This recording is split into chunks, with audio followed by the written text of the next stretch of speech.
তার দেশ নিয়ন্ত্রণ করে তার অনেক লিমিটেশন থাকে। আমি দেশের সরকার হলে আমি যা করতে পারবো, আমি সরকার না হলে তার চেয়ে বেশি করতে পারবো। কারণ আমাকে কেউ বলবে না যে আমার এই রাস্তা ভাঙা কেন, ওই রাস্তা ঠিক নাই। আমি যে কোনো একটা রাস্তা ঠিক করলে ও অনেক ভালো কাজ করছে, কিন্তু সরকার হচ্ছে একটা রাস্তা ভাঙা থাকলে কেউ বলবে যে আমাদের কোনো উন্নয়নই করে না। বুঝতে পারছেন? সো একজন সরকারের অনেক দায়বদ্ধতা আছে, তার কাছে অনেকগুলো ডিপার্টমেন্ট আছে। সে চাইলেই আমরা যেমন পুরো কাজই করতেছি সাইদকে ঘিরে, কিন্তু আমি দেশের গভর্নমেন্ট হলে তো শুধু সাইদকে নিয়ে পড়ে থাকতে পারবো না।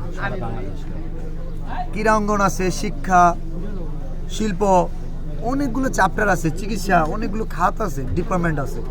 সেই ডিপার্টমেন্টগুলো কীভাবে রান করতেছে, প্রবলেম সলভিং, অনেক অনেক ডেঞ্জারাস ইস্যুজ আছে। আর তার চেয়ে বড় কথা হলো একটা বিপক্ষ পার্টি তো থাকেই, এবং এই যে একটা ফাইটিং চলে, এই ফাইটিংটাও হ্যান্ডেল করতে হয়।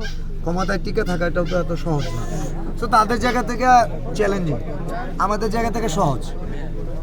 ধন্যবাদ ভাই। তবে এই ভিডিওটা করার জন্য আমার যতটুকু সামর্থ্য আমি এটা বিলাল ভাইয়ের হাতে তুলে দিচ্ছি। আসলে হচ্ছে আমি এরপরও চেষ্টা করব আরও কিছু দেওয়ার। এটা অল্প না, আমার এই সময়টা কাজে লাগলো, এটি হচ্ছে আমার বড় সার্থকতা। এবং এই টাকাটা সাইদের জন্য, আমি ভিডিওর জন্য টাকা চাই, এটা অনেকে দেখে, কিন্তু এটা একটা ভুল ধারণা। কারণ আমার সময়টার ভ্যালুটা আমি ফিল করতে পারি, এবং যারা ফিল করে তাদের কাছে টাকা কিছু না।